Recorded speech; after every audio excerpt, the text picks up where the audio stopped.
Hello, everybody. Good to see you all. I should have my presentation up. Can you all see it? Yes, it's there. Okay, excellent. All right, so this was a really fun project that Dr. Colbreth decided to work on 50 years after the Florunner was released onto the market. And he wanted to see from a yield standpoint, tomato spotted wilt virus standpoint, how Florunner compared to a modern day tomato spotted wilt virus resistant cultivar did. And so this is a really fun thing to look at. So 50 years ago, the Florunner cultivar was released in 1969 by Al Norden at the University of Florida.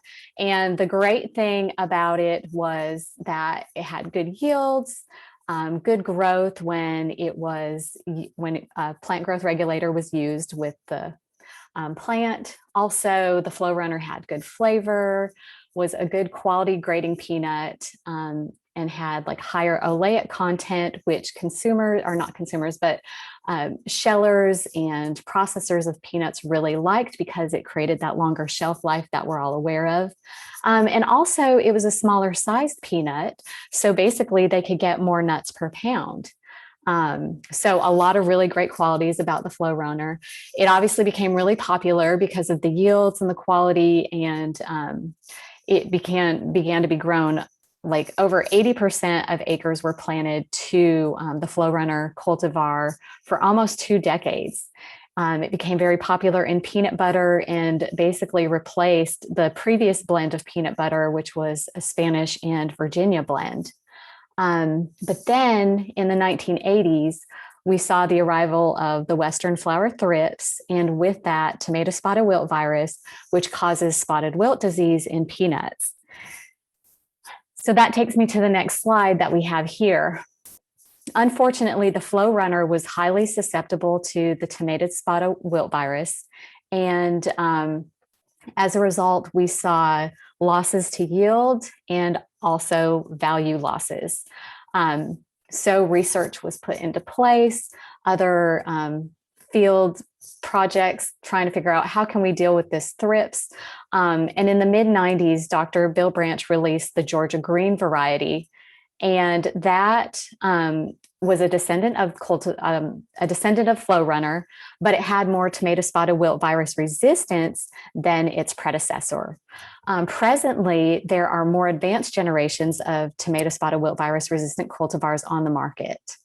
Furthermore, additional thrips mitigation strategies help reduce the risk of tomato spotted wilt virus because it hasn't been eliminated, as we can see in this chart here. The mitigation efforts include chemical and cultural management practices such as in-furrow insecticides, planting after peak thrips incidents, so that later planting in twin rows, using higher seeding rates, and the use of continued improvement in cultivars that are resistant to tomato spotted wilt virus. Also, we have the Peanut Disease Risk Index available for producers, which is a multidisciplinary, multi-state tool in partnership with private sector as well to make sure that producers know what their risk is for disease based on their cultural practices and field history and expectations for weather and things like that. And that is continually improved to help make sure that we can produce the highest quality of peanuts as possible. And of course, always we have continued investment in research and development and breeding programs. Let's take a further look at this chart. So we can see early tomato spotted wilt virus resulted in estimated losses in value of peanuts of tens of millions of dollars. And that was on an annual basis until we got some new varieties and some of those mitigation strategies put into place. Unfortunately, during 2019 and 2020, we saw higher tomato spotted wilt virus incidence at 7%, which is at a level that we hadn't seen in 14 years, way back in 2005. We also had really large crops in terms of total production in 2019 and 2020. In 2019, we had over 1.38 million tons of farmer stock peanuts and 1.64 million tons of farmer stock peanuts, respectively. So with an estimated 7% yield loss to spotted wilt disease, these peanuts were estimated to have lost in value almost $38 million in 2019 and $46 million in 2020. So we have programs in place, we have cultivars that are much improved, but we haven't gotten rid of tomato spotted wilt virus, and it can be a problem at times. So the objective of our research was to look at, so 50 years after Florunner was initially released, how does it compare to present day tomato spotted wilt virus resistant cultivars? And we use the Georgia-16HO. And then how does it compare? How do those cultivars compare with and without the use of insecticide programs that are used to treat thrips? So that's the real objective of our study. As far as the in-field research methods, both years it was a randomized complete block design with 2 cultivars and 3 insecticide treatments in a factorial arrangement, and there were 6 replicated plots of each. The cultivars that we looked at, I've already mentioned, are Florunner and Georgia-16HO, and the insecticide treatments, we had a non-treated control, Thimet, and Admire Pro. Also to note, 2019, for these plots in the area that they were planted, spotted wilt was really bad. And we actually had to harvest the Florunner early because we wanted to make sure there were enough live vines that would be able to be inverted. So keep that in mind as well. So obviously that there's going to be some big differences in 2019. All right, so looking at the data in economic analysis, the revenue was based essentially on the loan rate, but adjusted for quality grade. So we used 4.808 per percent of total sound mature kernels in 2019 and 4.812 per percentage for 2020 peanuts. There was a value added of 1.4 per percent of other kernels. And then there were adjustments down for any foreign material wherever it was necessary. So some of the plots that had excessive foreign materials did receive adjustments down in terms of the value of the price. As far as costs that we evaluated, we just looked at the differences in cost between treatments. All others were ceteris paribus. They were the same across all of the plots, so we didn't consider them in the evaluation. So as a result, what we're going to be looking at in terms of the value is looking at average adjusted revenue per acre. The seeds that we're looking at for seed costs, the Florunner had 111 pounds per acre, and the Georgia-16HO, 118 pounds per acre. For the insect costs, we had insecticide plus the application costs, and then we also had marketing costs, which were tied to yield. So we can start taking a look at the results. And for 2019, this table is just showing 2019. We're looking at yield, grade in terms of total sound mature kernels, the value, and gross revenue. The top 3 rows, we're looking at the Florunner, which is represented by FR, and the bottom 3, we're looking at Georgia-16HO. The NTC stands for the non-treated control, and then obviously you can see Thimet and Admire Pro.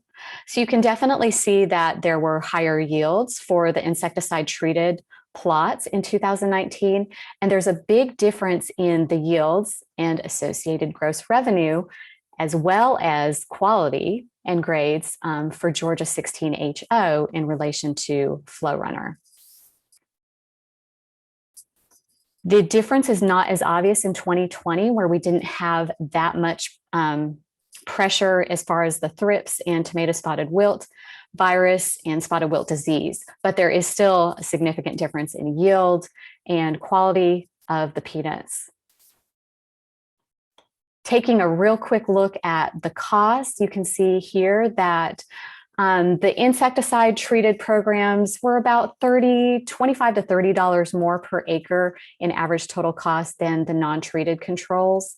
And then 2019 was a little bit less than 2020.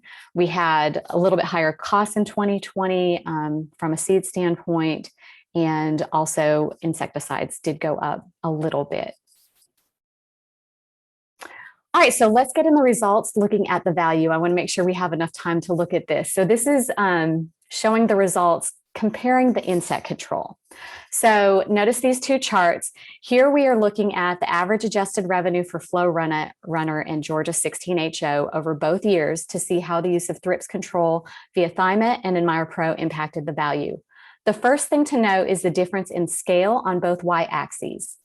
The value for Florunner is charted between 200 and 650 per acre, while the value for the Georgia-16HO begins at $650 per acre. The next thing to note is the two different shades of blue and green. The lighter shade of the color represents 2019, and the darker shade represents 2020. On the y-axis, we have average adjusted revenue, and the insect control programs are across the bottom on the x-axis. So recall in 2019, we had the higher, the 2019 plots saw significant thrips pressure and tomato spotted wilt virus ratings. And in 2019, for the Florunner cultivar, Thimet and AdmirePro treated plots earned over $100 acre higher than the non-treated control. In 2020, the difference was smaller at $10 per acre for the Thimet and $30 per acre for the AdmirePro treated plots. So that's just looking at Florunner. Now taking a look at the chart on the right at Georgia-16HO. In 2019, the Thimet treated plots were valued at $200 per acre more than the non-treated control, and the AdmirePro plots were valued at over $125 per acre more than the non-treated control. In 2020, there was only an insignificant difference of $10 and $30 per acre of added value to the insecticide-treated Florunner plots. For Georgia-16HO in 2020, the Thimet treated plots were actually lower in value by $10 per acre, but the AdmirePro was valued at $30 more per acre than the non-treated control. So in years of or areas of higher thrips incidence and greater risk of tomato spotted wilt virus, insect control programs do provide value, and it's definitely more significant when the risk is higher. All right, so now we're going to take a look at the value of the disease resistance and insect control. So these charts have similar color schemes to the last one in that the blue bars represent Florunner plots, the green represent the Georgia-16HO plots. The y-axis has the average adjusted revenue, and the x shows the three different insecticide treatments, the non-treated control, Thimet, and AdmirePro. The chart on the left is 2019, and the chart on the right is 2020. So let's first take a look at 2019. This was the year where those plots were under a lot of thrips pressure and high incidence of tomato spotted wilt virus. We can compare the non-treated control of each cultivar. So looking at the first bar for Florunner and comparing that to Georgia-16HO. The added value that the tomato spotted wilt virus resistant variety Georgia-16HO added is almost $500 per acre more. For the Thimet treated plots, Georgia-16HO was valued at almost $600 per acre more than the Florunner plots treated with Thimet. And the AdmirePro treated Georgia-16HO plots were valued at $520 more per acre than the Florunner plots treated with AdmirePro. In 2020, the differences were still significant. The non-treated Georgia-16HO were valued at $320 more per acre than the non-treated Florunner plots.